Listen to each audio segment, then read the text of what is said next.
সম্মানিত সুপ্রিয় দিনী ভাইরা, এই সূরা ইমরান সাধারণ কোনো সূরা নয়। এই সূরাটির গুরুত্ব, মর্যাদা, ফজিলত আছে না নাই? রাসূলুল্লাহ সাল্লাল্লাহু আলাইহি ওয়াসাল্লাম বলেন, এই কোরআনুল কারীমের ভিতরে 114টি সূরা রয়েছে। এই 114টি সূরার ভিতরে দুটি সূরাকে আল্লাহ তাআলা নূর হিসেবে মর্যাদা দিয়েছেন। কি হিসেবে? নূর হিসেবে দুটি সূরাকে আল্লাহ তাআলা মর্যাদা দিয়েছেন। সেই দুটি সূরা হচ্ছে সূরাতুল বাকারা, 2 নম্বর হচ্ছে সূরা ইমরান। সুবহানাল্লাহ বলবেন না? তাহলে যে সূরা থেকে আমরা আজকে কথা বলবো, এটা সাধারণ কোনো সূরা নয়। এই সূরার আরেকটা নাম হচ্ছে নূর। কোরআনুল কারীমের একটি নূর। মর্যাদা সম্পন্ন, ফজিলতপূর্ণ, বরকতপূর্ণ এই সূরা থেকে আমি একটি মাত্র আয়াত আপনাদের সামনে শুরুতে তিলাওয়াত করেছি। আসেন আমরা আল্লাহ তাআলার ভাষায় জেনে নেই আল্লাহ তাআলা এই একটি আয়াতের ভিতরে কি দিক নির্দেশনা দিয়েছেন, আমাদের জন্য কি মেসেজ দিয়েছেন, আমরা জেনে নেব আল্লাহর ভাষায়। আমার দিকে তাকান, আল্লাহ তাআলা কি বলছেন দেখেন, মনোযোগ দেন। আমার আলোচনায় গান হবে না, ফান হবে না, না হবে নাচানাচি, না হবে হাসাহাসি। কথা হবে তিক্ত থেকে তিক্তকর, কঠিন থেকে কঠিনতর। যারা ঈমানদার ইনশাল্লাহ তাদের ঈমান বৃদ্ধি পাবে, কিন্তু যাদের অন্তরে নেফাকি রয়েছে, তওবা করার নিয়ত যদি না থাকে 10 মিনিট হজম করতে পারবে না। এই জন্য যারা ঈমানদার ভালো করে বসে যান, আর যারা মুনাফিক আছেন উঠে যাবার জন্য প্রস্তুতি গ্রহণ করেন। আর যদি তওবা করার নিয়ত থাকে, সংশোধনের নিয়ত যদি থাকে, তাহলে আজকের জন্যই আজকে আপনার জন্যই আজকে আয়োজন। আপনার কপাল খুলে যাবে ইনশাআল্লাহ। সরাসরি আল্লাহর পক্ষ থেকে, রসুলের পক্ষ থেকে দেয়া নির্দেশনাগুলো আপনারা শুনতে রাজি আছেন? আল্লাহ তাআলা কবুল করুন। তাহলে মনোযোগ দিয়ে শুনেন, দেখেন আল্লাহ তাআলা 142 নম্বর আয়াতে কি বললেন। আল্লাহ তাআলা বলছেন, আম হাসিবতুম আন তাদখুলুল জান্নাহ। আমাকে, আপনাকে, আমাদের সবাইকে লক্ষ্য করে আল্লাহ তাআলা বলছেন, আম হাসিবতুম আন তাদখুলুল জান্নাহ। এ গোলামরা, তোমরা কি মনে করেছো যে এমনিতেই জান্নাতে প্রবেশ করবে? তোমরা কি ভেবে নিয়েছো জান্নাতটা মামার বাড়ির আবদার, চাইলেই পেয়ে যাবে? তোমরা কি মনে করেছো জান্নাতটা শ্বশুর বাড়ির মধুর হাড়ি, গেলেই সেবা যত্ন শুরু হয়ে যাবে? তোমরা কি মনে করেছো জান্নাতটা মুড়ির মোয়া হাতে নিয়েই খাওয়া শুরু করে দিবে? ওয়ালাম্মা ইয়ালামিল্লাহুল্লাযিনা জাহাদু মিনকুম ওয়া ইয়ালামাস সাবিরিন। অথচ আমি আল্লাহ এখনো জেনে নেইনি যে তোমরা কারা কারা জিহাদের আমল করেছো আর কারা কারা তোমরা ধৈর্যের আমল করেছো। এই দুটি আমল না জেনে আমি আল্লাহ কাউকে জান্নাতে প্রবেশ করাবো না। সম্মানিত ভাইয়েরা আমার, পরিষ্কার স্পষ্ট কথাগুলো ভালো করে বুঝুন। আল্লাহ তাআলার স্পষ্ট বক্তব্য, আমি দুটি আমল জেনে নিব। দুটি আমল না জানা পর্যন্ত কাউকে ছাড়বো না। ইয়ালামিল্লাহ, আল্লাহ জেনে নেবেন, আল্লাহ দেখে নেবেন, আল্লাহ চেক করে দেখবেন। আল্লাযিনা জাহাদু মিনকুম, তোমরা কারা কারা জিহাদ করেছিলে, তোমরা জিহাদের আমল করছো কিনা, এটা আমি আল্লাহ দেখে নেব, জেনে নিব। আরেকটা আমল জেনে নেব, ইয়ালামাস সাবিরিন, জেনে নিব তোমরা ধৈর্য ধারণ করেছিলে কিনা। দুনিয়ার জীবনে শত শত আমলের ভিতরে এই দুটি আমল আছে কিনা, এই দুটি আমল আমি আল্লাহ জেনে নিব, দেখে নেব, তারপর জান্নাত। যাদের ভিতরে এই দুটি আমল থাকবে তারা জান্নাতি, এই দুটি আমল যাদের কাছে নাই তারা জাহান্নামী। একটু জবান খুলে দিয়ে বলেন, কথা আমার নাকি আল্লাহ? সম্মানিত ভাইয়েরা আমার, আরো সহজভাবে বুঝার চেষ্টা করেন। কাল হাসরের ময়দানে আল্লাহ রাব্বুল আলামিন তামাম মানবতার আমল নামা তিনি দেখবেন, বিচার ফায়সালা করবেন। আব্দুল বারীর আমল নামা দেখবেন, সলিমুদ্দিন কলিমুদ্দির আমল নামা আল্লাহ রাব্বুল আলামিন দেখবেন। আমলের অনুযায়ী আপনার আমার বিচার ফায়সালা তিনি করবেন। সূরা ইমরানের 142 নম্বর আয়াতে আল্লাহ রাব্বুল আলামিন বুঝাতে চেয়েছেন, ওরে গোলাম, হাসরের ময়দানে আমি তোমার আমল নামার ভিতরে দুটি আমল খুঁজে দেখব, দুটি আমল আমি জেনে নিব। তোমার ভিতরে, তোমার আমল নামার ভিতরে হাজার হাজার আমল থাকতে পারে। নামাজ, রোজা, হজ, যাকাত, দান, সাদাকা, পিতা মাতার সেবা, প্রতিবেশীর হক, আত্মীয়তার হক, মসজিদ, মাদ্রাসা, কোরআনের মাহফিল, ওয়াজ মাহফিল, খানকা, যত রকমের ভালো কাজ তুমি করেছো, শত শত হাজার হাজার আমল তোমার থাকতে পারে।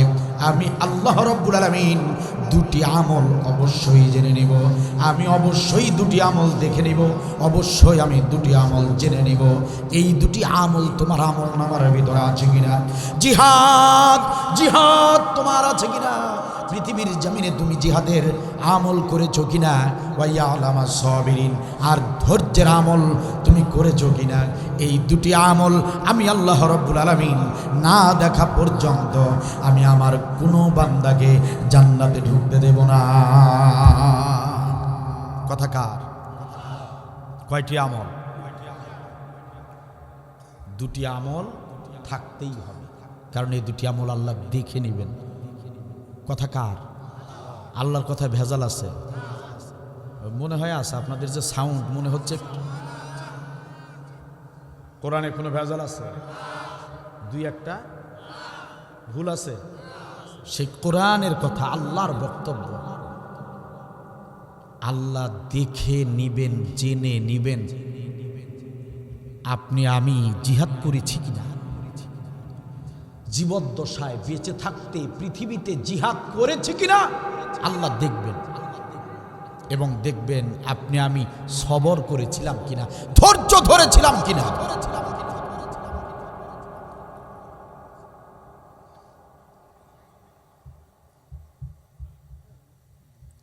সম্মানিত ভাইয়েরা আমার, আপনাদের মনে অনেকের প্রশ্ন হতে পারে, এই কুরআনুল কারীমের ভিতরে অসংখ্য বিষয় আলোচনা রয়েছে, বিভিন্ন বিষয় আল্লাহ রাব্বুল আলামিন আলোচনা করেছেন। আপনাদের মনে প্রশ্ন হতে পারে, হুজুর আপনি জিহাদ নিয়ে কেন আলোচনা শুরু করলেন? আপনি তো নামাজ নিয়ে আলোচনা করতে পারতেন। সামনে মাহে রমাদান, রোজা রাখতে হবে, রোজা নিয়েও তো আপনি আলোচনা করতে পারতেন। হুজুর আপনি জিহাদ নিয়ে আলোচনা কেন শুরু করলেন, কারণটা কি?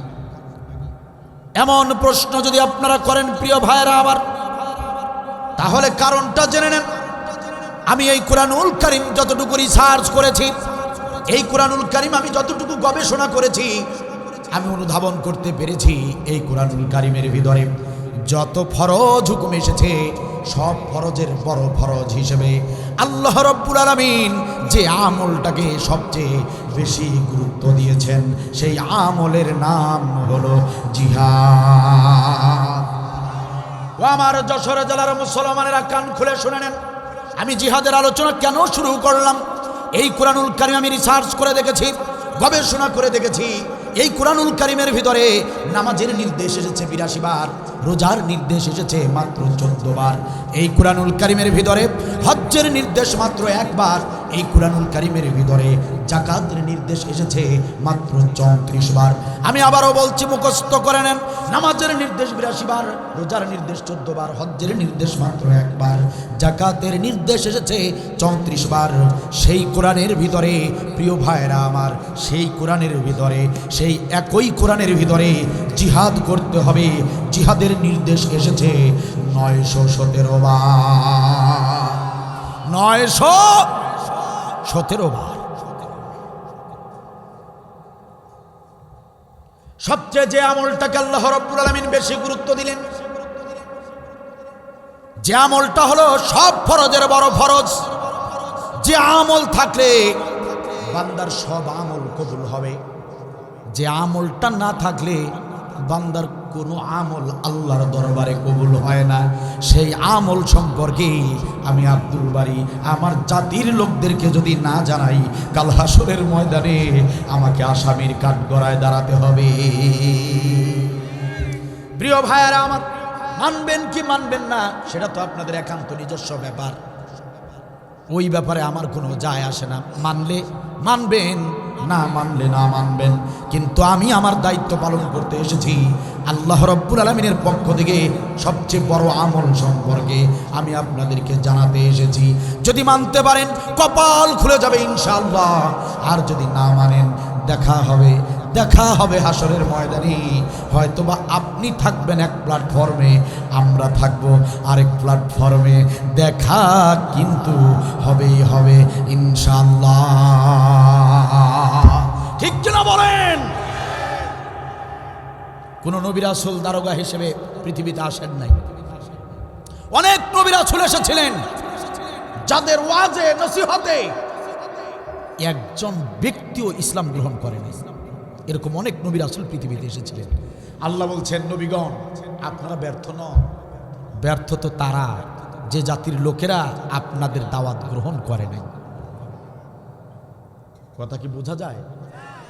আমার আলোচনা শুনে কেউ ইসলামের পথে, ঈমানের পথে আসবেন কি আসবেন না সেটা নিয়ে আমার জয় বা পরাজয়ের ব্যাপার নয়।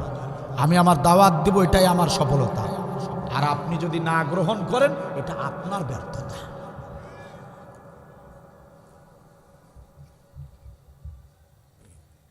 কষ্ট হচ্ছে আপনাদের? তাহলে জিহাদ সবচেয়ে গুরুত্বপূর্ণ আমল। এই কারণে আমি চাই আমার জাতির লোকেরা জিহাদ সম্পর্কে জানুক, বুঝুক। কারণ জিহাদ ছাড়া কোনো মানুষ, কোনো মুসলমান জান্নাতে যেতে, কথা বলেন না কেন, পারবে? প্রশ্ন করলে বীর মুসলমানের মতো জবাব দিবেন। কারণ আমরা বীরের জাতি, আমরা বিড়ালের জাতি নই। মিউ মিউ করা আমাদের স্বভাব হতে পারে না।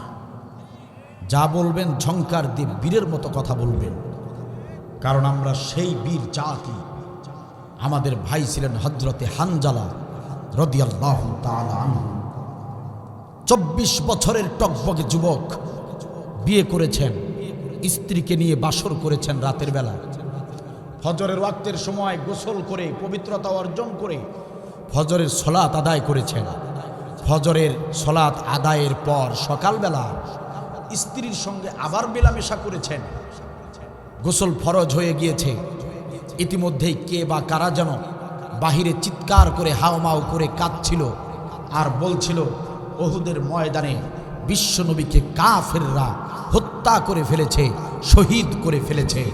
এই সংবাদ হযরতে হানজালা শোনা মাত্র তিনি স্ত্রীকে ডাক দিয়ে বললেন, প্রাণের বিবি, তরবারিটা হাতে তুলে দাও। আমার নবীকে কাফের বেঈমানরা উহুদের ময়দানে হত্যা করবে, আর আমি হানজালা স্ত্রীর আঁচল তলে লুকিয়ে থাকবো, এটা কখনো হতে পারে না। বরং তুমি আমার হাতে তরবারি তুলে দাও, আমি উহুদের ময়দানে ঝাঁপিয়ে পড়তে চাই। যদি জীবিত থাকি ফিরে আসব, আর যদি শহীদ হয়ে যাই তাহলে অপেক্ষা করবে, দেখা হবে জান্নাতের দরজায়। আমরা সেই হযরতে হানজালার উত্তরসূরি, কথা বলি ঠিক কিনা? আরে আমরা তো সেই বীরের উত্তরসূরি। আমাদের ভাই ছিলেন হযরতে জাফর বিন আবু তালিব। নবী সাল্লাল্লাহু আলাইহি ওয়াসাল্লাম হযরতে জাফরকে সেনাপতির দায়িত্ব দিয়ে জিহাদের ময়দানে পাঠালেন। হযরতে জাফর, আবু তালিব তিনি বুঝতে পারলেন, হযরতে জাফর তিনি বুঝতে পারলেন আজকের জিহাদের ময়দানে যাবার অর্থ হলো শহীদ হয়ে যাওয়া।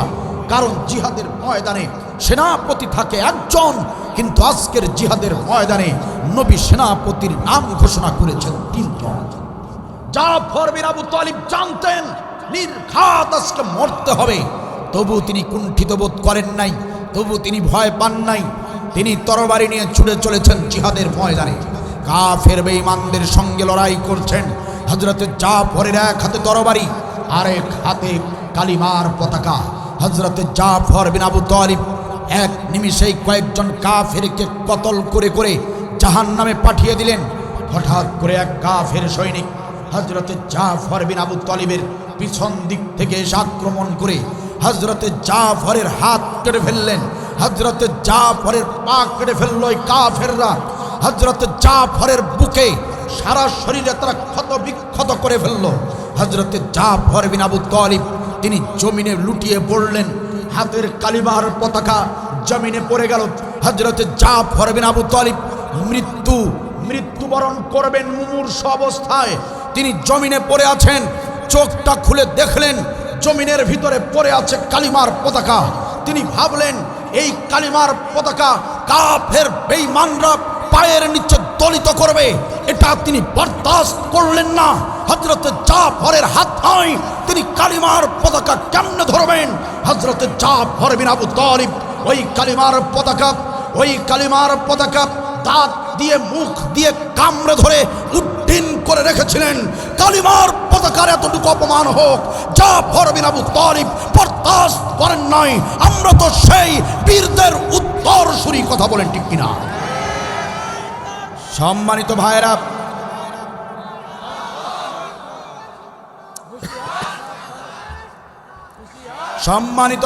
আমার একান্ত আপনজনেরা আমার, আমরা সেই বীরের জাতি।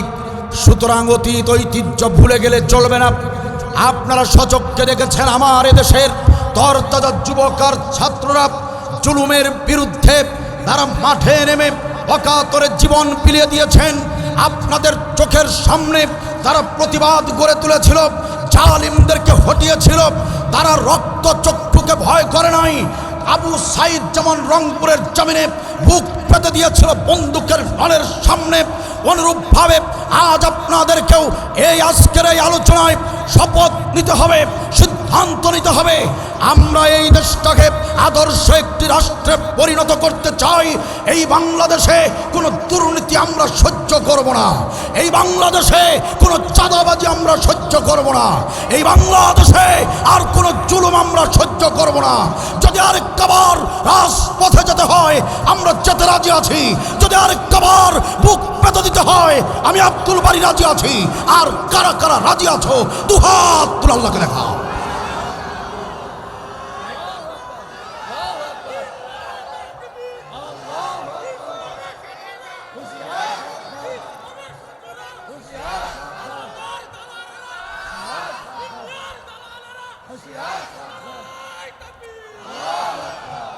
মাশাআল্লাহ, জাযাকাল্লাহু খায়র।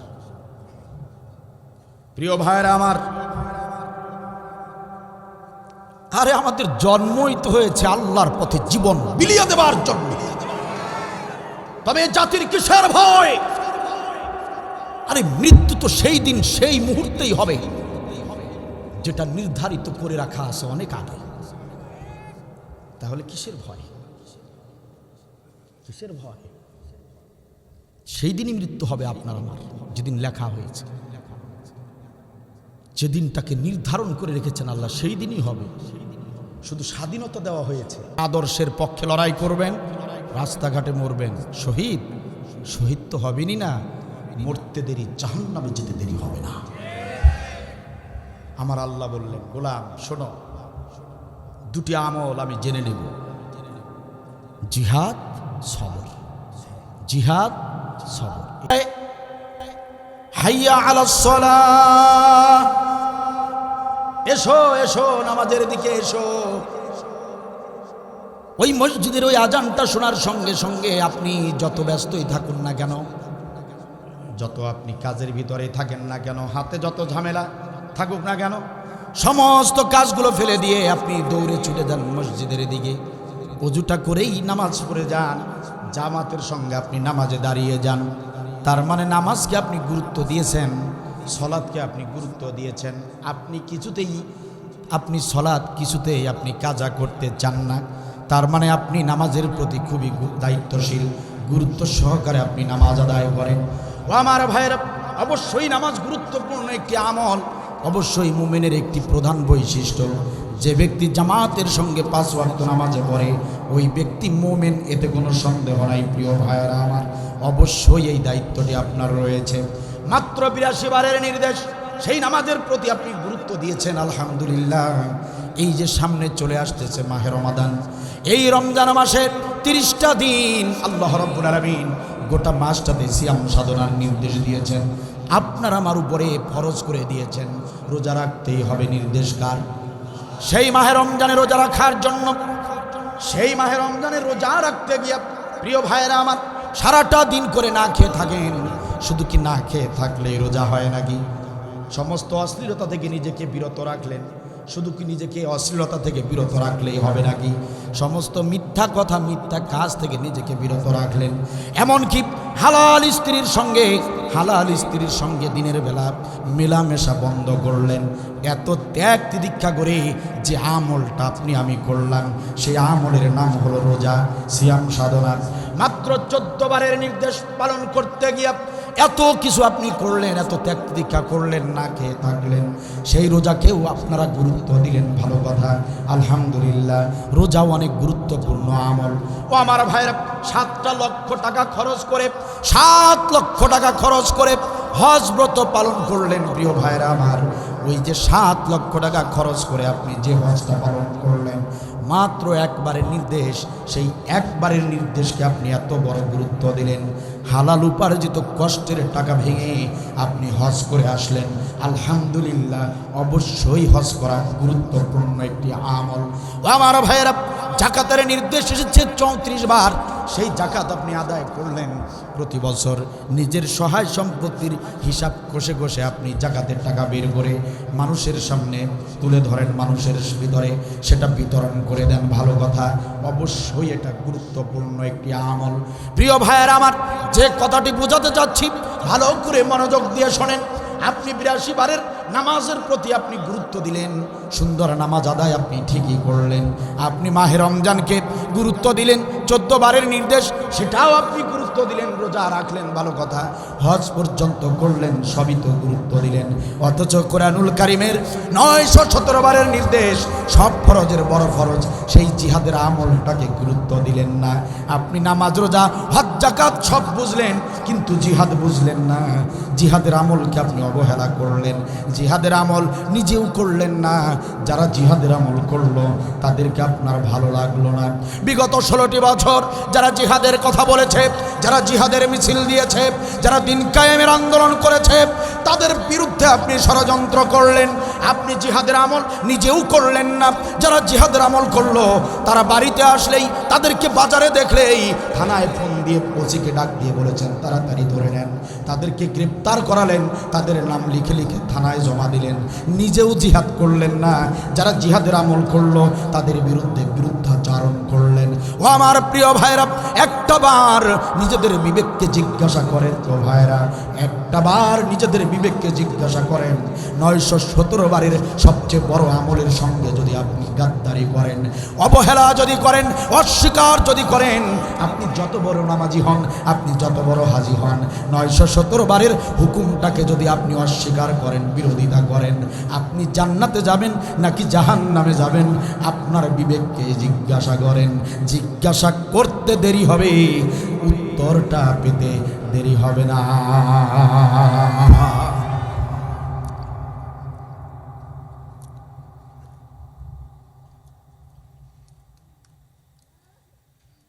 জিজ্ঞাসা করছেন? জিজ্ঞাসা করেন, নিজেদের বিবেককে জিজ্ঞাসা করেন। কি ভেবেছেন কোরআনের মাহফিলগুলো রং তামাশা? এই জাতির লোকরা কবে বুঝবে তাদের কল্যাণ, তাদের শান্তি মুক্তি কবে বুঝবে? স্বাধীনতার 53 বছর পার হয়ে গেল, আমার দেশের লোকেরা বারবার তেঁতুল গাছ লাগিয়ে আম খেতে চায়। আপনি নামাজ পড়লেন, আল্লাহর বিধান মানলেন, আপনি রোজা করলেন, আল্লাহর বিধান মানলেন, আপনি হজ করলেন, ওরে বাবা আপনি তো বাড়ি থেকে ইহরামের কাপড় পরে রওনা করলেন। আমার দেশের নামাজিরা দুই সাজদার জায়গায় ইমাম সাহেব এক সাজদা দিয়ে উঠে দাঁড়ালে পিছন থেকে তার আন্দোলন শুরু করে। ঠিক কিনা বলেন? তাহলে বোঝা গেল নামাজের আইনের বেলায়, নামাজের বিধানের বেলায় আপনারা এত সচেতন, একটু 19-20 হলে আপনারা মানেন না। মাহে রমজানে রোজা রাখবেন, ইফতার হবার বাকি আছে 5 মিনিট।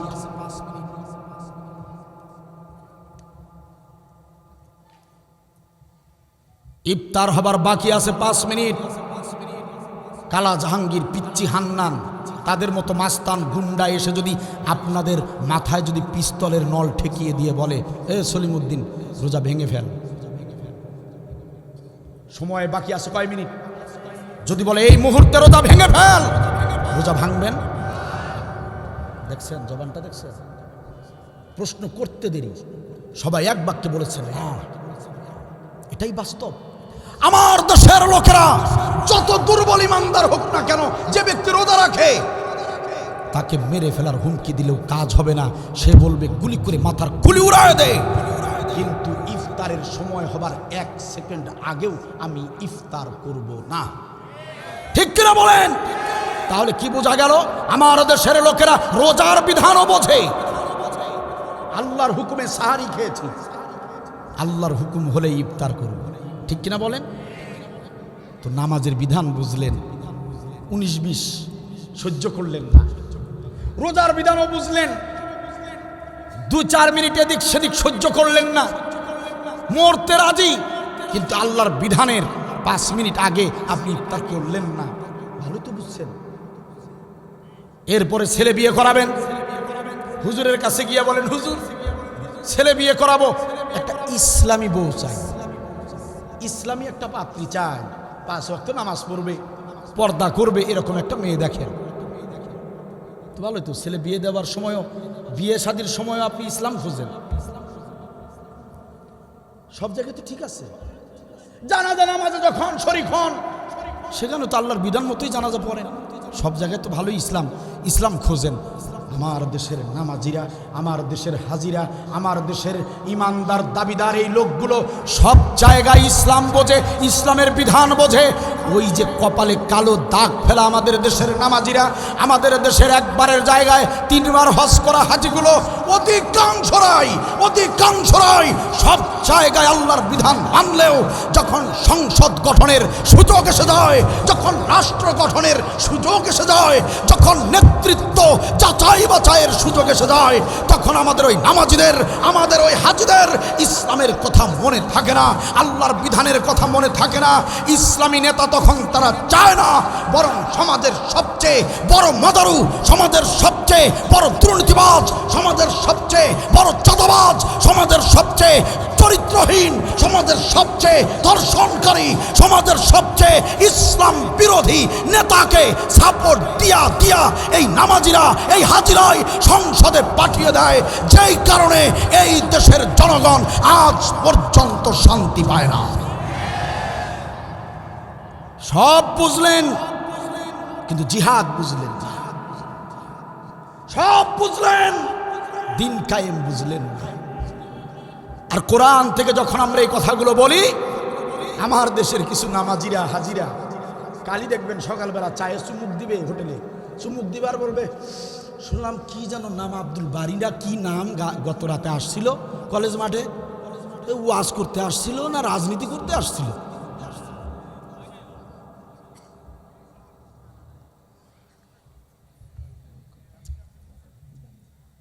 আমি কোনো দলের পক্ষে দালালি করতে আসি নাই, কোনো দলের বিপক্ষেও বলতে আসি নাই। কোনো দল আমার দুলাভাই হয় না। আল্লাহ তাআলা যে নির্দেশনা দিয়েছেন সেটা শুধু আপনাদেরকে জানাবো, তারপর বিবেক বিবেচনা আপনাদের যেটা ভালো মনে হয় সেটা করবেন। আমি কারো এজেন্ডা বাস্তবায়নের জন্য এখানে আসি নাই। সুতরাং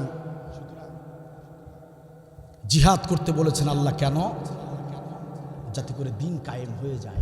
দিন কায়েম হয়ে গেলে সব বিধান কায়েম হয়ে যাবে। সুবহানাল্লাহ বলবেন না? এজন্য আল্লাহ এত বেশি গুরুত্ব দিয়েছেন জিহাদের ব্যাপারে। যে আমল ছাড়া জান্নাতে যাওয়া যাবে না, সে আমল না করে আমার জাতির লোকেরা রাজপথে গিয়ে মিছিল করে। আমরা সবাই মুজিব সেনা, ভয় করি না বুলেট বোমা। আল্লাহ বলল তোমাকে রসুল সেনা, আল্লাহ হতে বলল রসুল সেনা, আর তুমি বেটা হইছো মুজিব সেনা। তোমার মুজিবের চরিত্রের গ্যারান্টি কোরআনে আছে? আরো ইত্যাদি ইত্যাদি। যারা বলে নেতার নাম ধরে যারা এই মিছিল দেয়, ভালো করে শুনে রাখেন, আর কোনো পাপ কাজ লাগবে না। এই যে মানুষের তৈরি মতবাদ, গঠনতন্ত্রের দল যে করছেন, রসুলকে আদর্শ নেতা না মেনে পৃথিবীর কাউকে আদর্শ নেতা ভেবে তার পক্ষে লড়াই করছেন, ওয়াল্লাহি আল্লাহ নামের কসম করে বলছি, আর পাপের দরকার হবে না। এই পাপটা যদি জীবনে থাকে, তওবা না করে যদি মরেন, বিনা হিসাবে জাহান্নাম। বানিয়ে বলছি না, রাসূল সাল্লাল্লাহু আলাইহি ওয়াসাল্লাম বললেন বিনা হিসাবে মুসলমানরা জাহান্নামে যাবে। কারা যাবে? মুসলমানরা। সাহাবীরা অবাক হলেন, কি বলেন, ইমানদাররা জাহান্নামে যাবে? হ্যাঁ। সাহাবীরা বললেন ইয়া রাসূলুল্লাহ, বলুন তো কারা তারা? নবী সাল্লাল্লাহু আলাইহি ওয়াসাল্লাম বললেন রাজুলুন ফারিকুল জামাআত। রাজুলুন ফারিকুল জামাআত, যে মুসলমানগুলো ইসলামী দল করে নাই, বিনা হিসাবে চাপার জোরের বক্তব্য দিতে রংপুর থেকে আসি নাই। মানবেন কি মানবেন না সেটা আপনাদের ব্যাপার, কিন্তু আপনি যত বড় প্রধানমন্ত্রী হন, যদি জান্নাতে যেতে চান ইসলামী আন্দোলন করতেই হবে, তাছাড়া বাঁচার উপায় নাই। আপনি প্রেসিডেন্ট হতে পারেন, আপনি এসপি হতে পারেন, আপনি ডিসি হতে পারেন, আপনি বড় শিল্পপতি হতে পারেন, আপনি বড় ব্যবসায়ী হতে পারেন, আপনি মাওলানা হতে পারেন, আপনি প্রিন্সিপাল হতে পারেন, আপনি পীর হতে পারেন, আপনি ডাক্তার হতে পারেন, আপনি মাস্টার হতে পারেন, আপনি ইঞ্জিনিয়ার হতে পারেন। ওয়াল্লাহি আল্লাহর কসম করে বলছি, ইসলামী আন্দোলন ছাড়া কোনো ব্যক্তি জান্নাতে যেতে পারবে না, পারবে না, পারবে না। ইসলামী আন্দোলন ছাড়া কোনো ব্যক্তি যদি জান্নাতে যায়, আল্লাহর এই কোরআন মিথ্যা হয়ে যাবে।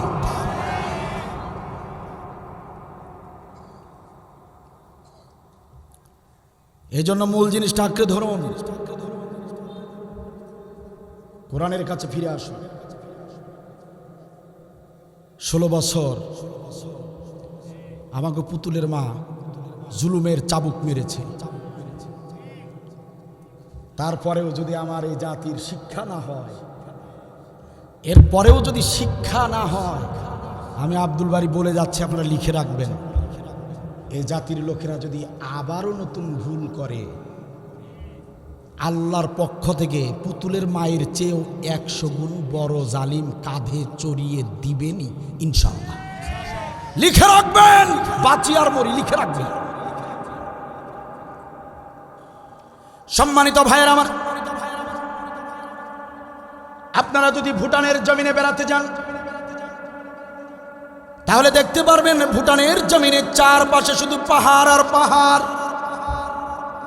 যদি কখনো চীন দেশে ঘুরতে যান, চীনের জমিনে গেলে দেখতে পারবেন চীনের অলিতে গলিতে শুধু ইঞ্জিনিয়ার। যদি কখনো ব্রাজিলের জমিনে বেড়াতে যান প্রিয় ভাইরা, ব্রাজিলের অলিতে গলিতে দেখতে পারবেন শুধু ফুটবলার।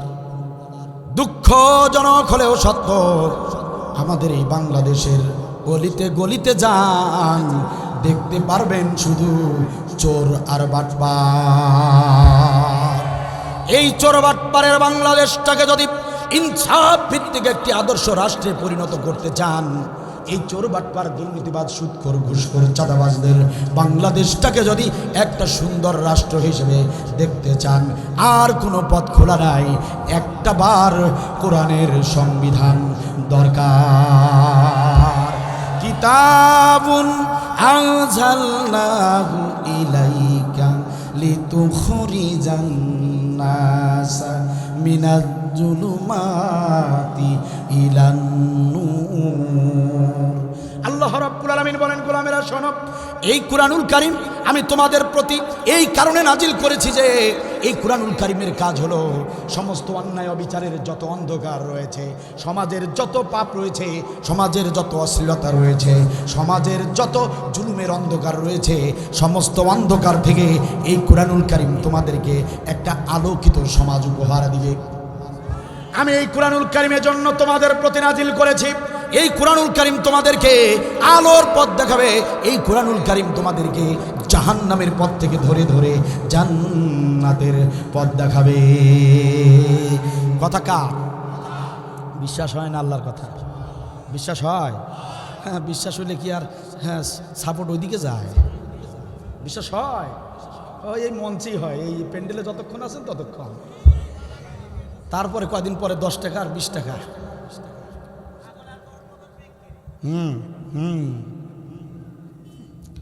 সম্মানিত ভাইরা আমার, এজন্য আল্লাহ বললেন, ও আমার গোলামেরা শোনো, দুটি আমল তোমাদেরকে করতেই হবে। 1 নম্বর জিহাদ, 2 নম্বর সবর।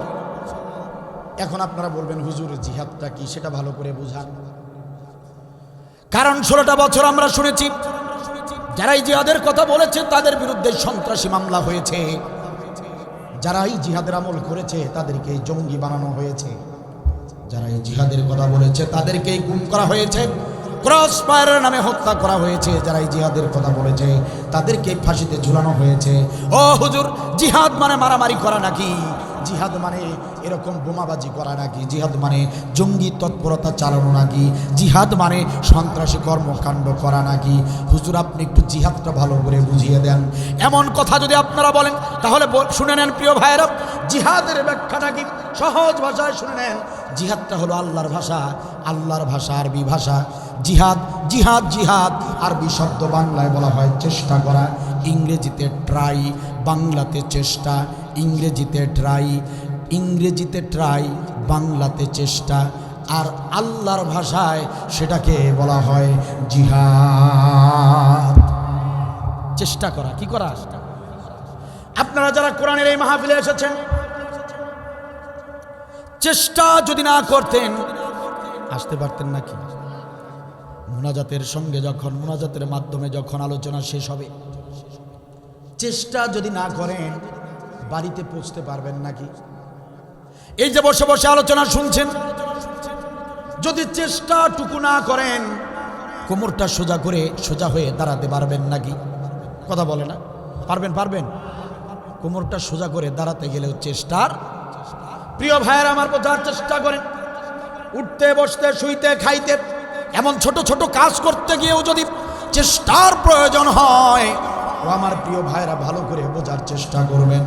প্রত্যেকটা কাজ করতে গিয়ে যদি চেষ্টার দরকার হয়, তাহলে আল্লাহর এই জমিনে আল্লাহর কোরআনের বিধানকে প্রতিষ্ঠিত করবার জন্য জবান খুলে দিয়ে বলেন, চেষ্টার প্রয়োজন আছে না নাই? ওই চেষ্টার নামই জিহাদ। প্রাণপণ চেষ্টা করা, যথাসাধ্য চেষ্টা করা, যেভাবে চেষ্টা করলে দিন কায়েম হবে সেইভাবে চেষ্টা করার নাম জিহাদ। সম্মানিত ভাইয়েরা আমার, এই জিহাদের আমলটা কত দামি আমল শোনেন। নবী সাল্লাল্লাহু আলাইহি ওয়াসাল্লাম বলেন, আল্লাহর কোন বান্দা বান্দি উটের দুধ দহন করার মতো এরকম সামান্য সময় জিহাদের পথে যদি ব্যয় করে, উটের দুধ দহন করতে যতটুকু সময় লাগে, এতটুকু সময় যদি কোনো ব্যক্তি দিন কায়েমের পথে ব্যয় করে, বিশ্বনবী সাল্লাল্লাহু আলাইহি ওয়াসাল্লাম বলেন তার জন্য জান্নাত ওয়াজিব হয়ে যায়। কোন দিকে তাকায় থাকেন? 10টা সেকেন্ড অমনোযোগী থাকবেন, বিরাট ক্ষতি হয়ে যাবে। কি বলছে শুনছেন হাদিসটা?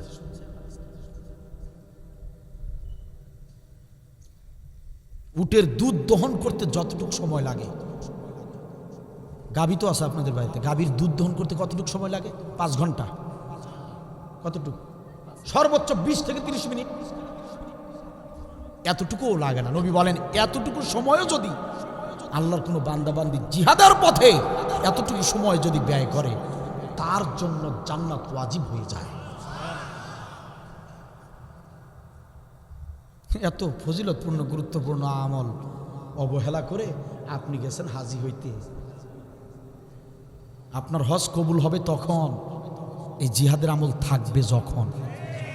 জিহাদের আমল নাই, জিহাদের বিরোধিতা করে, জালিমদের সহযোগিতা করে, জিহাদের সৈনিকদেরকে জেলে ভরে একবার দুইবার পাঁচবার কেন 100 বার হজ করে আসেন, লাভ হবে না।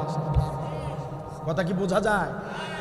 বলবেন যে হুজুর চাপার জোরে না, কোরআন কোরআন সূরা মুহাম্মদ 1 নম্বর আয়াত, সূরা মুহাম্মদ 1 নম্বর আয়াত মনে থাকবে তো? আমি যা যা বলছি কাল সকালে এগুলো আপনারা নিজেরা চেক দিবেন, কোরআন খুলে দেখবেন যে আব্দুল বারী যা বলে গেল সত্য বললো না মিথ্যা বললো। আর যাদের অ্যাপস আছে কোরআনে এখনই মিলাবেন।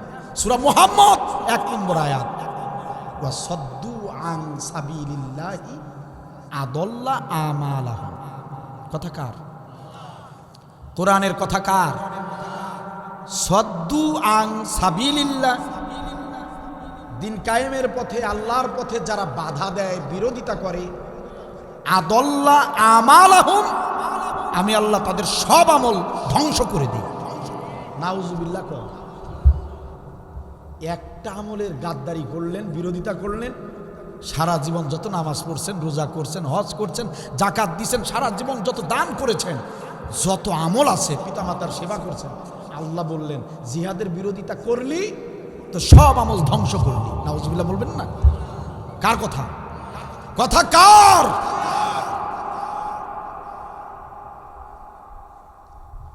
কত গুরুত্বপূর্ণ। আপনারা প্রশ্ন করতে পারেন হুজুর এই জিহাদের আমল কি নামাজের চেয়েও গুরুত্বপূর্ণ নাকি? প্রশ্ন আছে না নাই?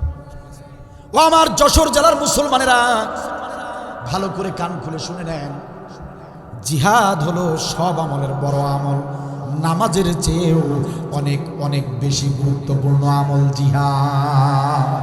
সুবহানাল্লাহ বলেন। এখন বলবেন হুজুর প্রমাণ দেন, নামাজের চেয়েও গুরুত্বপূর্ণ মানে নামাজের চেয়েও দাম বেশি, এত বড় কথা বললেন হুজুর, প্রমাণ চাই। প্রমাণ নেন। খন্দকের যুদ্ধ। কোন যুদ্ধ বলেন? না আমি কিছু খাই না, আমার প্রয়োজন হলে যে পানি খাবো, আর ওটা পিছনে পাঠাইয়া দেন, নাহলে পড়ে যাবে। প্রমাণ হলো খন্দকের যুদ্ধ। শুনে যান, শুনে যান, ভালো করে বুঝে যান, কাজে লাগবে।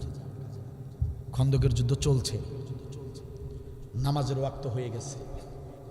নবী সাল্লাল্লাহু আলাইহি ওয়াসাল্লাম সিদ্ধান্ত নিলেন যে যুদ্ধ বন্ধ করবেন। কথা কি বুঝতেছেন আপনারা? যুদ্ধ বন্ধ করে আগে কি করবেন? নামাজটা পড়ে নেবেন। নবী সিদ্ধান্ত নিয়েছেন মনে মনে,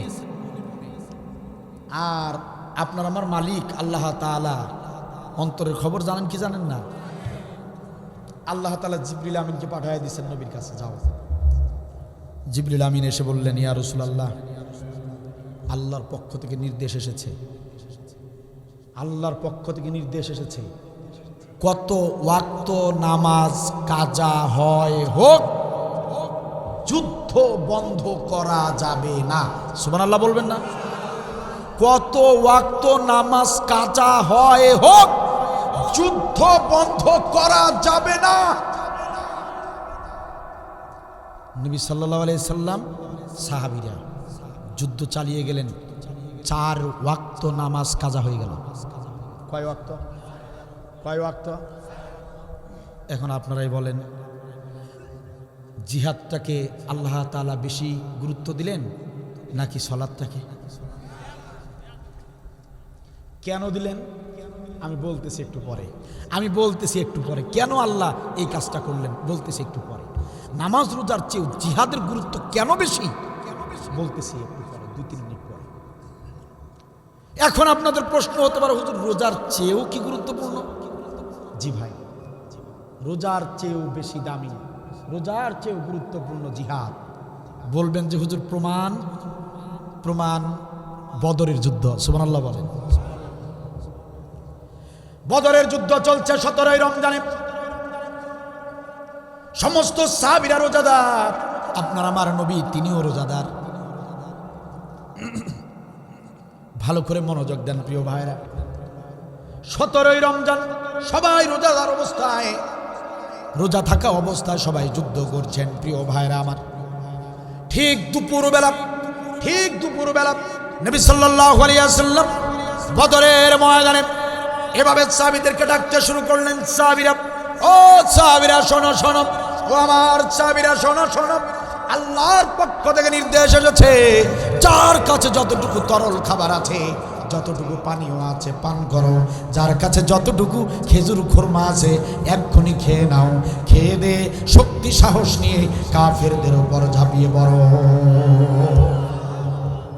সাহাবীরা প্রতিবাদ করলেন, সুবহানাল্লাহ বলেন না কেন? সাহাবীরা প্রতিবাদ করলেন, ইয়া রাসূলুল্লাহ, পাগল হয়ে গেলেন নাকি? এই তো কয়েকদিন আগে আপনি জুমার খুতবায় রোজা রাখার ব্যাপারে এত সুন্দর ফজিলত বললেন, রোজা রাখতেই হবে আপনি নিজে বললেন, রোজা কিছুতেই ভঙ্গ করা যাবে না আপনি নবী বললেন, অথচ আমরা রোজাদার মানুষ, এই দুপুরবেলা আপনি রোজা ভাঙতে বলছেন। নবীজি বুঝতে পারলাম না এই হঠাৎ এরকম আদেশ আপনি কেন দিচ্ছেন নবীজি, জীবন চলে যাবে নবী, কিন্তু আমরা রোজা ভাঙতে রাজি নাই। নবী সাল্লাল্লাহু আলাইহি ওয়াসাল্লাম বললেন, ও সাহাবীরা রে, আল্লাহর পক্ষ থেকে নির্দেশ এসেছে, জিবরিল আমিন এই মাত্র আমাকে বলে গেলেন, ইন্নাহু ইয়াউমু কিতাল ফাআফতারু, ইন্নাহু ইয়াউমু কিতাল ফাআফতারু, ইন্নাহু ইয়াউমু কিতাল, আজকে হলো লড়াইয়ের দিন, ফাআফতারু, সুতরাং রোজা ভেঙে ফেলো। আল্লাহর পক্ষ থেকে নির্দেশ এসেছে, ইন্নাহু ইয়াউমু কিতাল ফাআফতারু, আল্লাহ বলেছেন আজকের এই দিনে যারাই রোজা ভঙ্গ করবে, রোজা ভঙ্গ করে পানীয় খেয়ে খেজুর খুরমা খেয়ে যারাই রোজা ভেঙে যারাই জিহাদ করবে, তাদের প্রতি আল্লাহ সবচেয়ে বেশি খুশি থাকবে। যারাই রোজা ভাঙবে আল্লাহ তাদের প্রতি খুশি আছে।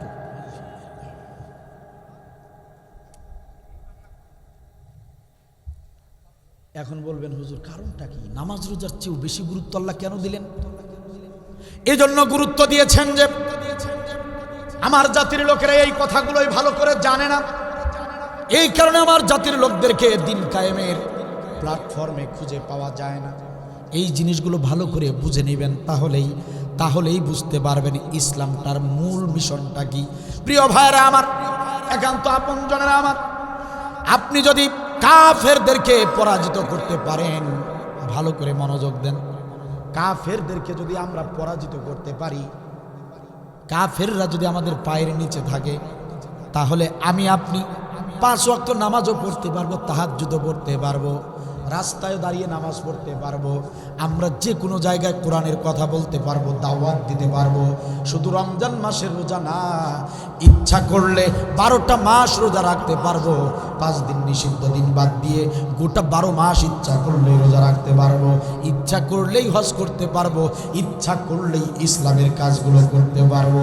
কিন্তু কাফের বেঈমানরা তারা যদি বিজয় অর্জন করে আর আপনি আমি মুসলমানরা যদি পরাজিত হয়ে যায়, মসজিদ থাকলেও নামাজ পড়তে পারবেন না রে মুসলমান, আপনাদের মসজিদটা ভেঙে গুঁড়ো করে দিবে, আপনার ঘর বাড়িও থাকবে না, আপনার ঘরগুলো বুলডোজার দিয়ে ভেঙে দিবে, আপনাকে হত্যা করে দিবে। বাস্তব প্রমাণ যদি চান, ফিলিস্তিনের জমিনে তাকান। কথা কি বোঝা যায়? মিয়া, রোজা ভাঙো, যুদ্ধ করো, যদি জিততে না পারো তোমার রোজা করবা কেমনে? রোজা আর করতে পারবা না জীবনে। নামাজ পড়বা, নামাজ মসজিদ পাবা কোথায়? ঘরে পড়বা, ঘর পাবা কোথায়? তোমাকে জায়গায় দিবে না, দেশে জায়গায় হবে না। আজকের বাচ্চারা, ফিলিস্তিনের বাচ্চারা কান্না করছে, দেখেন না ভিডিওতে? দেখেন না এই যে গত বছর তারা রোজা ছিল, ইফতার সাহারি ছাড়া, ইফতার সাহারি হাত পেতে পেতে খাবার চাচ্ছে, দেখেন না মাঝে মাঝে ফেসবুকে ভিডিওগুলো? কি ভাবছেন ওরা ফকিরের বাচ্চা? জি না, ওদের কাছে আমরা ফকির, ওদের তুলনায় আমরা কিচ্ছু না। ওদের বাপদাদাদের বিশাল বিশাল অট্টালিকা ছিল। ওই যে 3 বাচ্চাদেরকে যাদেরকে দেখতেছেন, রক্তাক্ত ওই বাচ্চারা সোনার চামচ মুখে দিয়ে তারা জন্ম নিয়েছিল। কিন্তু ইহুদির বাচ্চারা তাদের বাপদাদা, তাদের পিতামাতা সবাইকে হত্যা করেছে, তাদের বাড়িঘর বম্পিং করে উড়িয়ে দিয়েছে। তাদের মসজিদ বম্পিং করে উড়িয়ে দিয়েছে। তারা এখন নিঃস্ব। যারা বেঁচে আছে পালিয়ে পালিয়ে নর্দমায় ড্রেনে লুকিয়ে লুকিয়ে বেঁচে আছে। কথা কি বুঝতেছেন? দিন কায়েম করবেন, জিহাদের পথে থাকবেন, যতক্ষণ বীরের মতো থাকবেন ওরা কাপুরুষ হয়ে থাকবে। আর যখন আপনি কাপুরুষ তখন ওরা বীর দর্পণে আপনার উপর নির্যাতন করবে। এটাই হলো ধর্ম, এটাই হলো বাস্তব। এই জন্য নামাজ রোজা হজ যাকাত ঠিকভাবে করতে চান, দিন কায়েম করেন, জিহাদ করেন। আগামী 5 বছর আপনি মসজিদে নামাজ পড়বেন না মাঠে নামাজ পড়তে হবে? আগামী 5 বছর আপনি মসজিদে নামাজ পড়বেন না বাহিরে নামাজ পড়বেন নির্ধারণ করে ওই দেশের সরকার। কথা বিশ্বাস হইল না? করোনার সময় মসজিদ থেকে বের করে দেয় নাই তো? সরকার যদি বলতো না মসজিদেই চলবে, মসজিদে হইতো না নামাজ? সরকার যদি এখন যদি বলে যে প্রত্যেকটা মসজিদে তালা দেওয়া হবে, মসজিদে আর নামাজ হবে না, কারো বাপের ক্ষমতা আছে মসজিদ তালা খুলতে গেলে কি হইতে হবে? মরতে হবে। আগামী 5টা বছর বেগুন ভর্তা দিয়ে ভাত খাবেন নাকি দুম্বার গোস্ত দিয়ে ভাত খাবেন নির্ধারণ করে সরকার। কথা বিশ্বাস হইল না? আগামী 5টা বছর পরনের লুঙ্গি 1000 টাকায় পাবেন নাকি 5000 টাকা দিয়ে কিনতে হবে নির্ধারণ করবে সরকার। আগামী 5টা বছর আপনার আমার জন্ম দেওয়া বাচ্চাগুলো ওরা ইসলাম শিক্ষা পড়বে নাকি হিন্দু ধর্ম শিক্ষা পড়বে নির্ধারণ করে সরকার। আগামী 5টা বছর আপনার টিভি, ঘরে ঘরে যে টিভিগুলো চলে ওই টিভিগুলোতে ল্যাংটা নাচ হবে নাকি ইসলামী কোরআন তিলাওয়াত, ইসলামী নাটক, ইসলামী সাংস্কৃতিক হবে নির্ধারণ করে সরকার। আপনার আমার হাতের অ্যান্ড্রয়েড ফোন, পর্নের ওয়েবসাইটগুলো খোলা থাকবে না বন্ধ থাকবে, ল্যাংটা ছবি আসবে না বন্ধ থাকবে নির্ধারণ করে সরকার। আগামী 5টা বছর আপনার আমার মেয়ে নিরাপদে স্কুলে যাবে, বাড়িতে ফিরবে নাকি ধর্ষিত হবে নির্ধারণ করে দেশের সরকার। সব ডিপেন্ড করে সরকারের উপর। আগামী 5টা বছর আপনার ধান, আপনার গম, আপনার আবাদ করা পাট, আপনার আবাদ করা অন্যান্য ফসল কম দামে বিক্রি করবেন নাকি ন্যায্য মূল্যে বিক্রি করবেন নির্ধারণ করে, ডিপেন্ড করে সরকারের উপর। তাহলে নামাজ, রোজা, হজ, যাকাত, শিক্ষা, চিকিৎসা সব কিছু ডিপেন্ড করে কার উপর? সরকারের উপর। ওই জায়গায় আপনি ইসলামের বিধান না মেনে ওই টুকরা টুকরা জায়গায় আপনি ইসলাম মানবেন। ওই যে একটা গল্প ছিল এরকম যে বাবা তো গরিব মানুষ, খুবই গরিব মানুষ, ছোট ছোট বাচ্চা হয়েছে। তো বাচ্চাদের জন্য বাচ্চারা একটু যখন বয়স হয়েছে, কথা বলার বয়স হয়েছে, মাছ খাবে, গোস্ত খাবে বায়না ধরে, কিন্তু বাবার তো এত টাকা পয়সা নাই। তো বাজার থেকে বাবা কি করে, ওই যে মাছ যে কেটে কেটে বিক্রি করে না, বাজারে মাছ কেটে কেটে বিক্রি করে না, টুকরো টুকরো করে যে বিক্রি করে, ওইখান থেকে 2 পিস করে কিনে নিয়ে আসে, 3 পিস করে কিনে নিয়ে আসে। এত টাকা যে নাই, সেই ছোট্ট থেকে ওই বাচ্চাগুলো ওই টুকরো টুকরো মাছ খায়। আর বাবা বলে যে তোমাদের জন্য মাছ নিয়ে এসেছি। তো বাচ্চারা ওভাবেই খেতে অভ্যস্ত।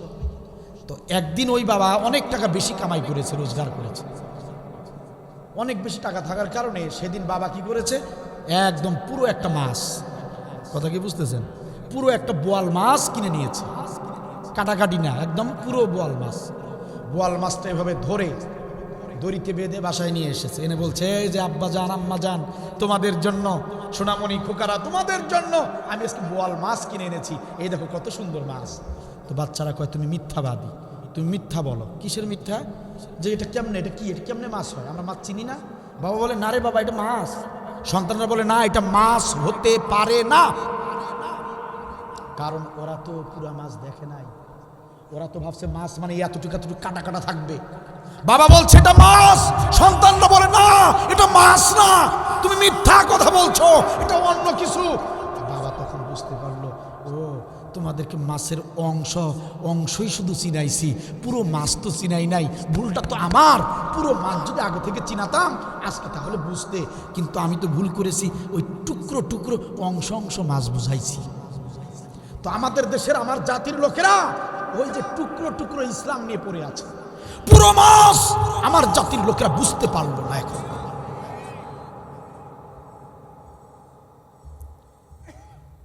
আপনার রাষ্ট্র যদি ইসলাম, আপনার ঘর থেকে শুরু করে যতদিকে চারদিকে যেদিকে চোখ বুলাবেন সেদিকে ইসলাম দেখতে পাবেন। আপনার রাষ্ট্র যদি ইসলাম বিরোধী হয়, আপনি ঘরের ভিতরেও পাপ কাজ করতে হবে, আপনার বাধ্য, আপনি বাধ্য, আপনি বাধ্য। কেমনে বাধ্য বলি, একটা উদাহরণ শুনে দিই। আমি যদি এই কথাগুলো বলতে যাই 2-3 ঘন্টায় হবে না, বাস্তব কথাগুলো। আপনি ওয়াজ দেখবেন, শাইখ শাফি আব্দুল বারী, আমার নাম লিখলেন ইউটিউবে, সাপোজ ধরেন, আপনি ভালো মানুষ, আপনি পাপ করবেন না, পাপ করেন না, কথা কি বুঝতেছেন? দেশ ইসলামী নয়, আপনি লিখলেন শাইখ শাফি মোহাম্মদ আব্দুল বারীর ওয়াজ, ইউটিউবে লিখে সার্চ দিলেন, দেখবেন আমার ওয়াজ 2টা আসছে, মাঝখানে একটা ল্যাংটা নায়িকা এসে হাই হাই করতেছে। বলেন কেমনে বন্ধ করবেন আপনি? আপনার ক্ষমতা আছে ওটা? কে পারে? হ্যাঁ, কে পারে? কে পারে? ও, গোড়া ঠিক নাই, আগালে উঠে লাফালাফি করে। আল্লাহ রাব্বুল আলামিন বলেন, গোলামেরা, এজন্য আমি জিহাদকে সবচেয়ে বেশি গুরুত্ব দিয়েছি। দিন যদি কায়েম হয়ে যায় রে গোলাম, কোরআনুল কারিমে যত নির্দেশ আমি দিয়েছি, যত আমলের কথা বলেছি, প্রত্যেকটা আমল কায়েম হয়ে যাবে। এই জন্য সবগুলো মিলে একটাই হলো বড় আমল। দিন কায়েমের ভিতরে সব আমল রয়েছে। দিন কায়েম হয়ে গেলে পুরো আল্লাহর সমস্ত বিধান কায়েম হয়ে যায়। সম্মানিত ভাইয়ের আমার, রাত অনেক গভীর হয়ে গিয়েছে, বেশি সময় আপনাদেরকে কষ্ট দিব না। একান্ত আপনজনেরা আমার, মিশকাত শরীফের একটা হাদিস শুনিয়ে মোনাজাত দিয়ে দেব। যদি 9টা-10টার মধ্যে আপনাদের সামনে আমি আসতে পারতাম, প্রাণ খুলে আরো কিছু কথা বলতে পারতাম। প্রিয় ভাইয়েরা, রাত প্রায় 1টা বেজে চলছে। একটা হাদিস বলে আমি মোনাজাত দিয়ে দেব। এই 10টা মিনিট 12টা মিনিট মেহেরবানি করে একটু নড়াচড়া করবেন না, আমার দিকে তাকিয়ে তাকিয়ে কথাগুলো শুনবেন। মিশকাত শরীফ খুলে দেখবেন 336 পৃষ্ঠা। আমি আবার বলছি, মিশকাত শরীফ 336 পৃষ্ঠা হাদিসটা পেয়ে যাবেন। হযরতে আয়েশ রাদিয়াল্লাহু তাআলা আনহু থেকে বর্ণিত হাদিস। হযরতে আয়েশ রাদিয়াল্লাহু বলেন, একদিন সকালবেলা একজন ব্যক্তি নবী সাল্লাল্লাহু আলাইহি ওয়াসাল্লামের দরবারে আসলেন। নবীকে সালাম দিয়ে বললেন, ইয়া রাসূলুল্লাহ, ইয়া হাবিবাল্লাহ, ওই যে মরুভূমি পার হবার পরে বিশাল দূরের একটি গ্রাম রয়েছে, ওই ছোট্ট একটি গ্রামে আপনার একজন সাহাবী গত রাতে ইন্তেকাল করেছে। আপনার একজন সাহাবী গত রাতে ইন্তেকাল করেছে গো নবী, গত রাতে ইন্তেকাল করেছে। নবী সাল্লাল্লাহু আলাইহি ওয়াসাল্লাম সাহাবীর মৃত্যুর সংবাদ শুনে তিনি এক মুহূর্ত দেরি করলেন না। হযরত ওমরকে ডাকলেন, হযরতে আবু বকর, ওসমান, আলী, কোথায় রে তোমরা, কোথায়? চলো চলো, আমার একজন সাহাবী মারা গিয়েছে, আমি বিশ্বনবী, আমি চাই আমার সাহাবীর জানাজার ইমামতি করতে। আর দেরি করো না, দেরি করো না, ও আমার সাহাবীরা, চলো চলো, সবাই মিলে চলো, ওই যে দূরের গ্রাম, মরুভূমির পথ পাড়ি দিয়ে ওই গ্রামে যাব। আমার সাহাবীর জানাজার নামাজের ইমামতি আমি নিজে করতে চাই। নবী সাল্লাল্লাহু আলাইহি ওয়াসাল্লাম সাহাবীদেরকে সাথে নিয়ে মরুর পথ হেঁটে হেঁটে রওনা করেছেন মৃত সাহাবীর বাড়ির দিকে। মৃত সাহাবীর বাড়ির কাছে যখন পৌঁছে গেলেন, ওই গ্রামের আরেকজন সাহাবীর সঙ্গে নবীর দেখা হয়ে গেল। নবীর এই সাহাবী ডাকতে বলেন, ইয়া রাসূলুল্লাহ, ইয়া হাবিবাল্লাহ, আপনি আমাদের গ্রামে হঠাৎ করে আসলেন, ঘটনাটা কি, কারণটা কি? যদি আগে থেকে খবরটা দিতেন, আমরা আপনাকে রিসিভ করতাম, সংবর্ধনা জানাতাম। ইয়া রাসূলুল্লাহ, ইয়া হাবিবাল্লাহ, হঠাৎ করে আপনি আমাদের গ্রামে কেন এসেছেন, কারণটা কি? নবী বললেন, সাহাবী, ও আমার সাহাবী, তুমি বুঝি জানো না, তুমি বুঝি খবরটা পাও নাই? তোমার এই গ্রামে তো আমার একজন সাহাবী গত রাতে মারা গিয়েছে, আমি আমার সেই সাহাবীর জানাজা নামাজের ইমামতি করতে এসেছি। সাহাবী বললেন, ইয়া রাসূলুল্লাহ, ইয়া হাবিবাল্লাহ, কার জানাজার ইমামতি করতে আপনি এসেছেন? আপনি তো না জেনে এসেছেন।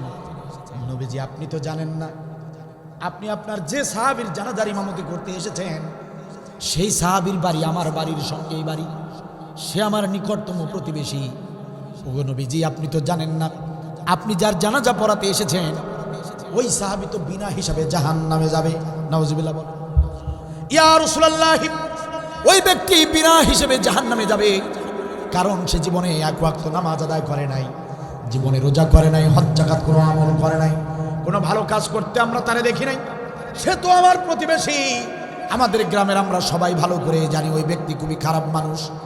ওই ব্যক্তি জীবনে কোনো আমলে সলে করে নাই, দান সদাকা দূরের কথা, প্রতিবেশীর সঙ্গে কোনোদিন ভালো আচরণ পর্যন্ত করে নাই। ইয়া রাসূলুল্লাহ, ইয়া হাবিবাল্লাহ, নির্ঘাত ওই ব্যক্তি জাহান্নামে যাবে।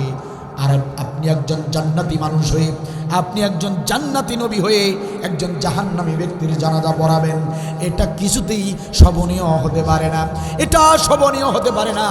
ইয়া রাসূলুল্লাহ, ইয়া হাবিবাল্লাহ, আপনি এই ব্যক্তির জানাজা নামাজ পড়াবেন না।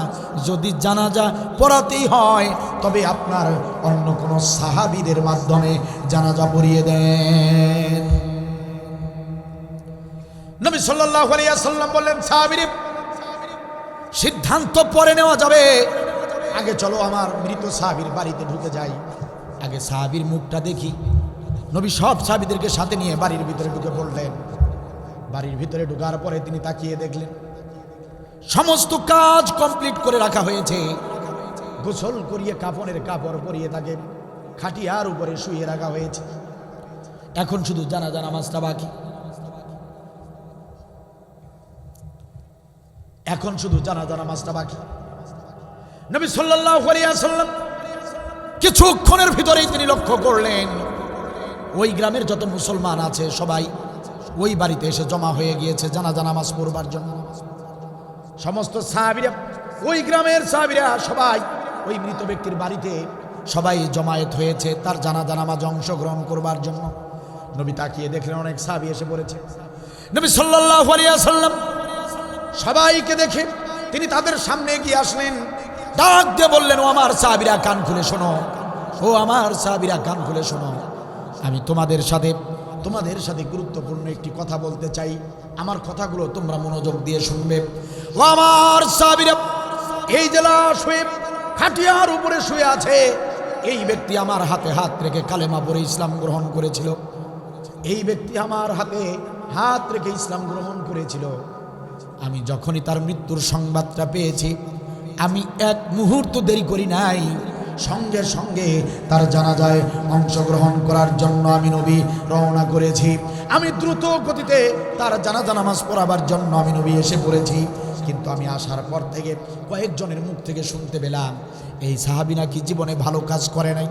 আমি শুনতে পেলাম কয়েকজন সাহাবী আমাকে সাক্ষী দিয়েছে এই সাহাবী জীবনে নাকি ভালো কোনো আমল করে নাই। সবাই বলছে সে নাকি জাহান্নামে যাবে, সবাই বলছে এই সাহাবী আমার জাহান্নামে যাবে। ও আমার সাহাবীরা, তোমরা তো ওর এলাকার মানুষ, তোমরা তো এই সাহাবীর সঙ্গে ওঠা বসা করেছো, চলাফেরা করেছো। ও আমার সাহাবীরা, তোমাদের কাছে আমি প্রশ্ন করতে চাই, আমার এই মৃত সাহাবী তার জীবদ্দশায় একটা ভালো কাজ করেছে, একটা ভালো কাজ করেছে। আমার এই মৃত সাহাবী একটা ভালো কাজ করেছে, এমন সাক্ষী তোমরা কেউ দিতে পারবা নাকি? একটা ভালো কাজ করেছে এমন সাক্ষী তোমাদের ভিতরে কেউ আছে নাকি? একটা ভালো কাজের সাক্ষী দাও। আমার এই সাহাবী তার জীবদ্দশায় একটা ভালো কাজ করেছে, এমন একটা সাক্ষী তোমরা কেউ দিতে পারবা নাকি? সমস্ত সাহাবীরা নীরব হয়ে গেলেন, নিস্তব্ধ হয়ে গেলেন, কারো মুখে কোনো ভাষা নাই। পিছনের কাতার থেকে একজন সাহাবী হাত তুলে বললেন, ইয়া রাসূলুল্লাহ, ইয়া হাবিবাল্লাহ, আপনার ওই মৃত সাহাবী ওই যে খাটিয়ার উপরে শুয়ে আছে, আপনার ওই সাহাবী তার জীবদ্দশায় একটা ভালো আমল করেছে, আমি সেটা নিজ চোখে দেখেছি। সুবহানাল্লাহ। কাল সকাল 10টায়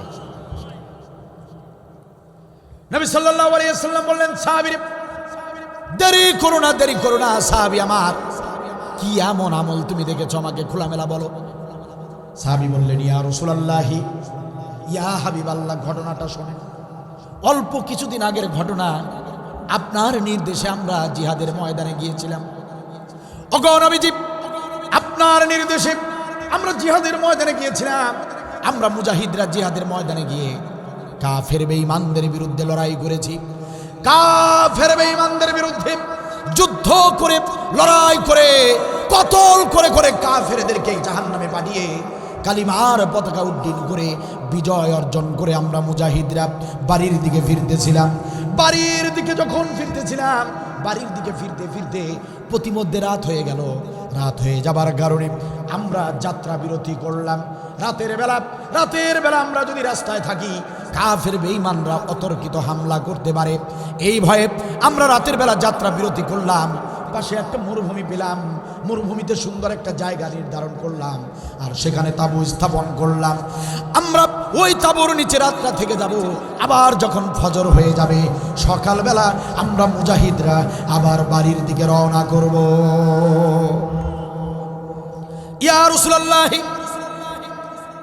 ইয়া হাবিবাল্লাহ, আমরা মুজাহিদরা বাড়ির দিকে যখন ফিরতেছিলাম, আমরা তাঁবু স্থাপন করলাম। রাত হয়ে যাবার কারণে আমরা মুজাহিদরা আহত মানুষ, আমাদের কারো হাত কাটা, কারো পা কাটা, কারো মাথা ফাটা।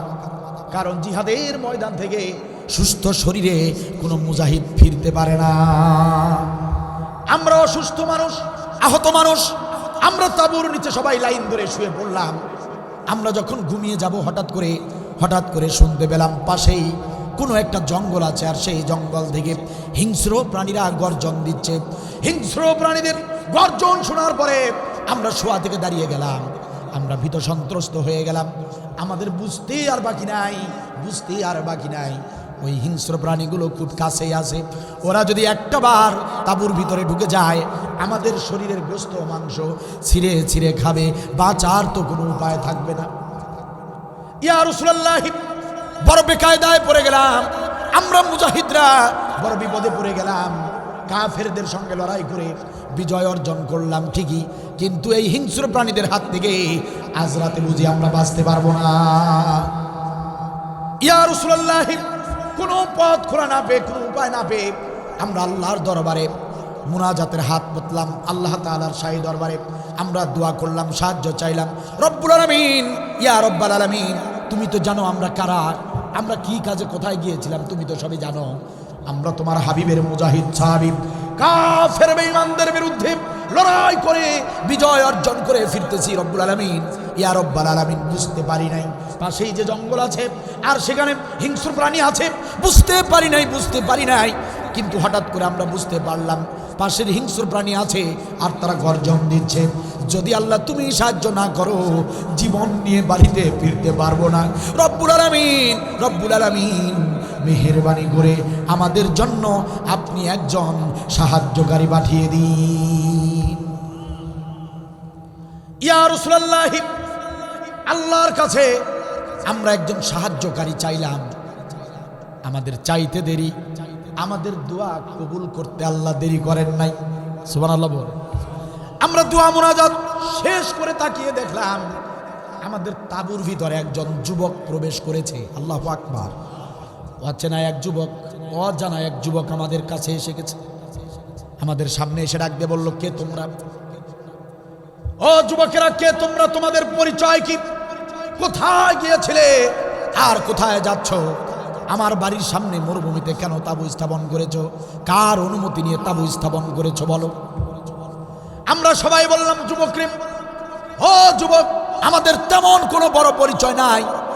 আমাদের পরিচয় হলো আমরা বিশ্বনবীর মুজাহিদ সাহাবী, কাফের বেঈমানদের বিরুদ্ধে জিহাদ করে বাড়ির দিকে ফিরতেছি। ইয়া রাসূলুল্লাহ, ইয়া হাবিবাল্লাহ, ওই যুবক আমাদের এই পরিচয় শোনার সঙ্গে সঙ্গে মুস্কি হাসি দিয়া বলল, ও বিশ্বনবীর মুজাহিদ সাহাবীরা, চিন্তা করো না, ভয় পেও না। বিশ্বনবীর সাহাবীরা, তোমরা যে নবীর হাতে হাত রেখে কালেমা পড়ে ইসলাম গ্রহণ করেছো, তোমরা জেনে খুশি হবে আমি অধম, আমিও সেই নবীর হাতে হাত রেখে কালেমা পড়ে ইসলাম গ্রহণ করেছি। তোমরা যেমন সাহাবী, আমিও তেমনই একজন সাহাবী। কিন্তু মুজাহিদরা শোনো, আমার জীবনে তেমন ভালো কোনো আমল আমি করতে পারি নাই। নবীর বাড়ি দূরে হবার কারণে যাতায়াত তেমন করতে পারি নাই। আমি বড় দুর্ভাগা এক মানুষ, জীবনে ভালো আমল করতে পারি নাই। কিন্তু আমি এতটুকু জানি, ও আমার প্রিয় ভাইরা, আমি এতটুকু জানি, আসমানের নিচে আর জমিনের উপরে যারা জিহাদের সৈনিক, যারা দিন কায়েমের কর্মী, তাদের মর্যাদা গুরুত্ব আল্লাহর কাছে সবচেয়ে বেশি। ও দিন কায়েমের মুজাহিদরা, ও বিশ্বনবীর মুজাহিদ সাহাবীরা, চিন্তা করো না, চিন্তা করো না। আজকে আমি একটা ভালো কাজের সুযোগ পেয়েছি, সুযোগটা আমি হাতছাড়া করব না। তোমরা ভীত সন্ত্রস্ত হয়েছ, হিংস্র প্রাণীদেরকে ভয় করতেছ। ভয়ের কোনো কারণ নাই, ভয়ের কোনো কারণ নাই। আজকে তোমরা সারাটা রাত নাক ডেকে ঘুমাবে, আর আমি অধম গুনাহগার সারাটা রাত তোমাদেরকে পাহারা দিব। ইয়া রাসূলুল্লাহ, ওই অচেনা যুবক আমাদেরকে জোর করে শোয়া দিল, আমরা শুয়ে পড়লাম।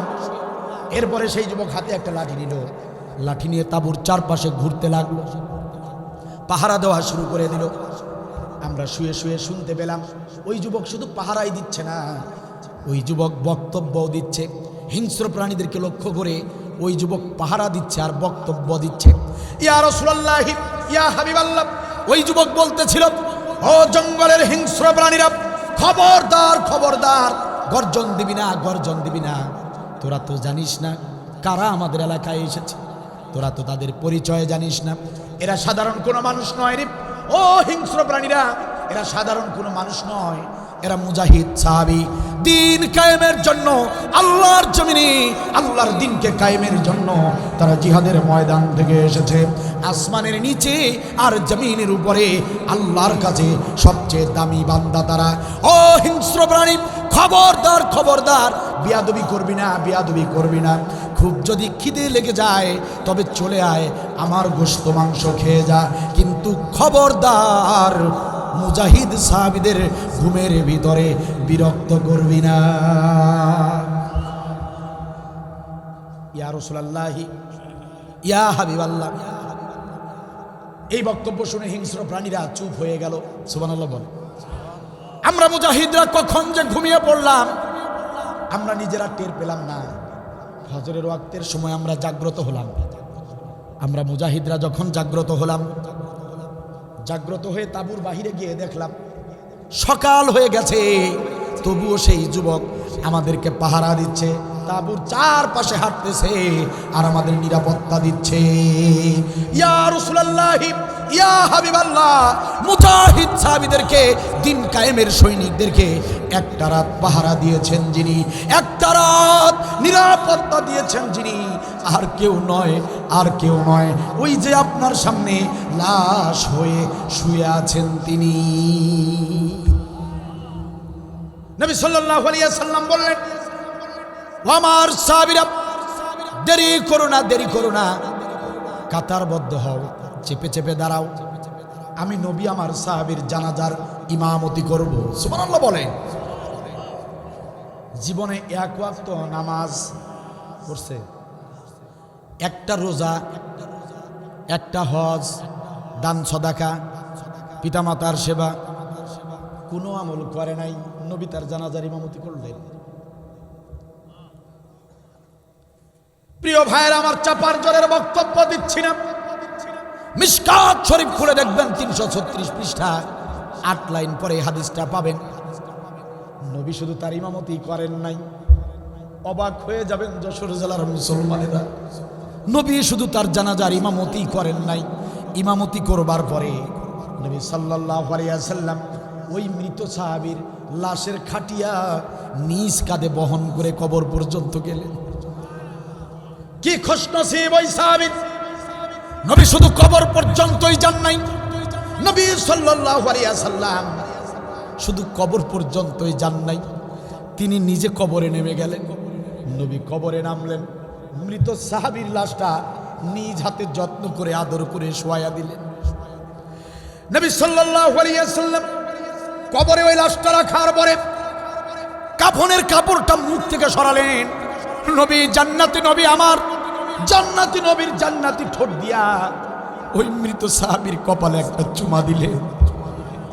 সমস্ত সাহাবীদেরকে নিয়ে বালি আর পাথর বালিয়ার পাথর দিয়ে কবরটা যখন কমপ্লিট করে ফেললেন, কবরের কাজ যখন শেষ হয়ে গেল, সমস্ত সাহাবীরা উপস্থিত। নবী তার ডান হাত কবরের মাঝখানে এভাবে রাখলেন, নবী তার ডান হাত কবরের উপরে এভাবে রাখলেন। নবী সাল্লাল্লাহু আলাইহি ওয়াসাল্লাম কবরের মাঝখানে তার ডান হাত রেখে বললেন, ইন্না সাহাবাকা ইয়াজুন্নুনা আন্নাকা মিন আহলিন নার ওয়া আনা আশহাদু আন্নাকা মিন আহলিল জান্নাহ। নবী বললেন, কবরবাসী সাহাবীরা, তোমার প্রতিবেশীরা বলেছে, তোমার বন্ধুরা বলেছে তুমি জাহান্নামী, ওয়া আনা আশহাদু আন্নাকা মিন আহলিল জান্নাহ, আর আমি বিশ্বনবী সাক্ষী দিলাম রে, বিশ্বনবী সাক্ষী দিলাম ও আমার সাহাবী, তুমি বিনা হিসাবে জান্নাতি।